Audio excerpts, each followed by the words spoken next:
রাজনীতিতে মানুষ ধরেই নেয় যে প্রত্যেকেই কিছু না কিছু পাবে। আমি একটা সময় রেগে গেছিলাম, পার্টি আমাকে যা 5.5 বছর রাজ্যসভায় শিখিয়েছে সেগুলো ভুলে গেছি। ন্যায়টা ন্যায় এবং অন্যায়টা অন্যায়। কবে কোনোদিন আমাকে কেউ আঘাত করেছিল সেই জন্য আমিও তো বোকা নই যে চুপ করে তার জন্য বসে থাকি। সেই নিয়ে তোরা চুল চোরাচুরি করবে। এবার যে দলেরই যা যা নাম অ্যানাউন্স হয়েছে তাদের সবাইকে অনুরোধ করব যে সম্মানের সঙ্গে আপনারা আপনাদের প্রচার করবেন।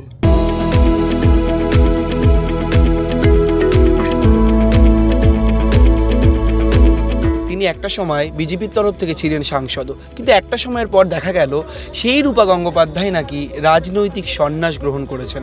তার নানান কথাবার্তা নিয়ে বিতর্ক চলেছে বিস্তর। তিনি রয়েছেন সংবাদ প্রতিদিন ডিজিটালে আমাদের সামনে। তার কাছে একাধিক প্রশ্ন নিয়ে আমরা যাবো। রূপাদি, আপনাকে সংবাদ প্রতিদিন ডিজিটালে অনেক অনেক স্বাগত। একের দিনে একরকম লিস্ট বেরোচ্ছিল, তো এটা বহুদিন ধরেই এরকম গুজব চলছিল। মানে সবাই এরকম ফোন করে করে জিজ্ঞাসা করতো, আর এক গাদা লিস্টের মানে কিছু কারেক্ট লিস্ট যারা অ্যাকচুয়ালি এক্সিস্টিং এমপি আর যাদের হওয়ারই কথা সেসব দিয়ে টিয়ে তেমন আবার সঙ্গে একটা আমার নাম জুড়ে দিচ্ছিল। মানে আমি জানি না এগুলো কেন কারা করছিল। এখনো তো বিজেপির অনেকগুলো আসনে প্রার্থী তালিকা ঘোষণাই হয়নি। না, আমি তো কোনো আসনই এখন অব্দি প্রার্থী বলে আমি জানি না। মানে আমি একটা কথা বলি, আপনাদের হয়তো বুঝতে অসুবিধা হয়, সেটা হচ্ছে রাজনীতিতে মানুষ ধরেই নেয় যে প্রত্যেকেই কিছু না কিছু পাবে। তো প্রত্যেকেই যদি কিছু না কিছু পাবে ভাবে, তাহলে প্রত্যেকেই কি করে পাবে? একজন মহিলার জীবনে না অনেক রকম সময় দিয়ে তাকে যেতে হয়, যেখানে সাংসারিক অনেক কিছু দায়িত্ব থাকে, পারিবারিক দায়িত্ব থাকে। আমার পার্লামেন্টের ডিউটিটা শেষ হওয়ার পরে মানে প্রায় একটা বছর লেগে গেছে আমার ওই পার্লামেন্টের সমস্ত বই এনে তাকে গুছিয়ে রেডি করতে। আর আমার মা খুব বয়স্ক, মানে আমি একমাত্র সন্তান। কবে কোনোদিন আমাকে কেউ আঘাত করেছিল সেই জন্য আমিও তো বোকা নই যে চুপ করে তার জন্য বসে থাকি। আমি যে সময়টুকু পেয়েছি সে সময়টুকু বার করেছি।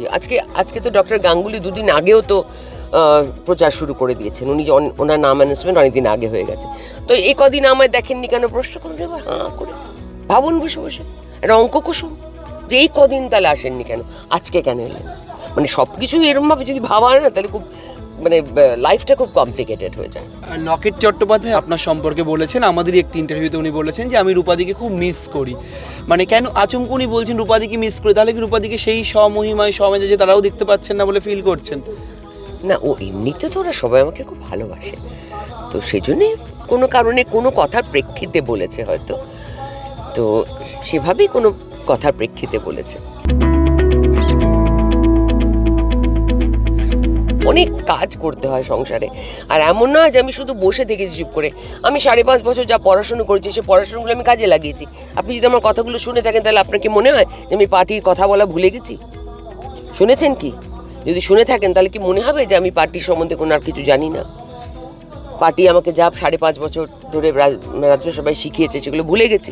আপনি তো ফেসবুকে পোস্ট করেছেন, জানি বিস্তর বিতর্ক হয়েছে রূপা গঙ্গোপাধ্যায় এই জিনিস কি লিখছে পার্টির অন্তর্দ্বন্দ্ব নিয়ে, তো আপনিও পোস্ট করেছেন ফেসবুকে নানান কিছু। একটা কথা বলুন, কোন দিনটা? একটি পোস্ট ভাইরাল হলো আপনার খুব রিসেন্ট, আপনি কিছু একটা লিখেছিলেন, পোস্টটি পরে ডিলিটও হয়। আমার কোনো পোস্ট আমি কোনোদিন ডিলিট করি না। সেটাও বিতর্ক বলছেন? কোনো দিন আমি আমার পোস্ট ডিলিট করিনি। এক তো আমি যেটা লিখি সেটা জেনে বুঝে লিখি, ঠান্ডা মাথায় লিখি, এবং কোনোদিন একটা পোস্ট আমি ডিলিট করিনি। আপনি কোথাও একটা হিসাবে ভুল করেছেন। আমি একটা সময় রেগে গেছিলাম, একটা তিস্তা বলে একটি মেয়ে ছিল, তার একটা সমস্যা হয়েছিল, সে চলে গেছে আমাদের ছেড়ে। সেই সময়ে সেই ইলেকশনটা কর্পোরেশনের সময় আমি খুব আহত হয়েছিলাম। আমি ভেবেছিলাম যে তিস্তার সিটটা হয়তো গৌরব পাবে, সেটা আমার একটা খুব আহত হয়েছিল। এবং আহত আমি শুধু একা পার্টির উপর হয়েছিলাম তাই না, আমি সকলের উপরই আহত হয়েছিলাম যে বন্ধুরা 4 জন বন্ধু যদি থাকি সেখানে যদি মানে আমি আর আপনি যদি সহকারী হই, একসঙ্গে কাজ করছি, ছোটোবেলা থেকে একসঙ্গে এত বছর ধরে কাজ করছি, তারপর যদি আপনার কোনো ভালো কিছু হবার সম্ভাবনা থাকে আর আমি যদি পেছন থেকে কাঠি করি বা ব্যাগড়া করি বা কিছু করি, সেটা ভালো দেখায় না, কষ্ট হয়। নিজেরা আমরা দেখুন, আমরা সংসার ছেড়ে, পরিবারের অর্ধেক জিনিস ছেড়ে আমরা রাজনীতি করতে চলে এসেছি। তো সেখানে সব কিছু ছাড়ার পরে আমাদের ভাই বোনরা তো পার্টির লোকেরাই। আমার এখনও যাদের সঙ্গে কথাবার্তা হয় তারা সব তো পার্টির ভাই বোনেরা। বরঞ্চ আমার আত্মীয় পরিজন আমাকে অনেকেই বলেছে যে তোর মানে এত তুই বিজেপি নিয়ে কেন এত তুই বিজেপি নিয়ে বলিস। যারা ক্যান্ডিডেট হয়েছেন, নেমেছেন, যে দলেরই যা যা নাম অ্যানাউন্স হয়েছে, তাদের সবাইকে অনুরোধ করব যে সম্মানের সঙ্গে আপনারা আপনাদের প্রচার করবেন। কোনো অসুবিধা নেই তাতে। আপনারা আপনাদের প্রচারটা সম্মানের সঙ্গে করবেন, ভদ্র ব্যবহারের সঙ্গে করবেন, ভালো করে করবেন। এবং বিজেপির দল যদি আপনাদের ভালো লাগে, তাহলে আমি তো বলবোই বিজেপিকে ভোট দিতে। কারণ এই টুকরো টুকরো ছোট ছোট, আমি কারোর সঙ্গে কোনো ব্যক্তিগত আঘাত করতে চাই না। আমার প্রশ্ন হচ্ছে যে এই ছোট ছোট একটু আধটু দু চারটে, এদিকে কটা কন্ডিশন হয়ে গেল, এদিকে একটু জোট হলো, এখানে জোটের কোনো প্রভাব নেই, বাইরে গিয়ে হাত মিলাচ্ছে, তাহলে এরা কারা প্রধানমন্ত্রী হবে, কারা লিডার অফ অপোজিশন হবে, কে হবে, সেই নিয়ে তোরা চুল চোরাচুরি করবে এবার। সায়নী ঘোষকে নিয়ে কি বলবেন? আমি কারোর সম্বন্ধে ব্যক্তিগত কোনো কথা বলবো না। প্রার্থী হিসেবে সায়নী, অভিনেত্রী হিসেবে সায়নী আপনার চোখে কেমন? আমি কারোর সম্বন্ধে, এখন সে প্রার্থী, আমি কারোর সম্বন্ধে কোনো ব্যক্তিগত কথা বলবো না। আমার একটাই প্রশ্ন যে যদি একটু ভালোভাবে কথা বলতো, যা সব কমেন্ট করেছিল, এইসব ধরনের ভালো মানে কমেন্ট করে যদি ওর ভালো লেগে থাকে, তাহলে তো খুবই দুঃখের, আমার কিছু বলার নেই। সেটাই প্রশ্ন যে মানুষ পার্টি নির্বিশেষে ন্যায়টা ন্যায় এবং অন্যায়টা অন্যায় বলুক।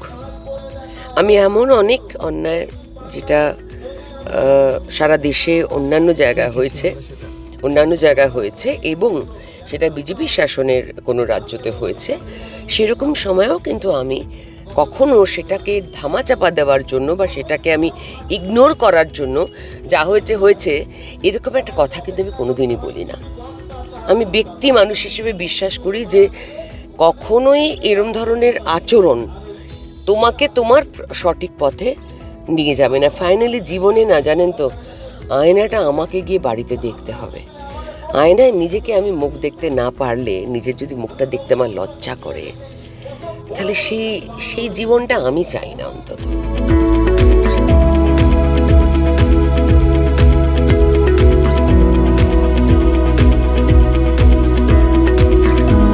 অভিনেত্রী, রাজনীতিক রূপা গঙ্গোপাধ্যায়। ক্যামেরায় শুভজিৎ মুখোপাধ্যায়ের সঙ্গে রমেন দাস, সংবাদ প্রতিদিন .in।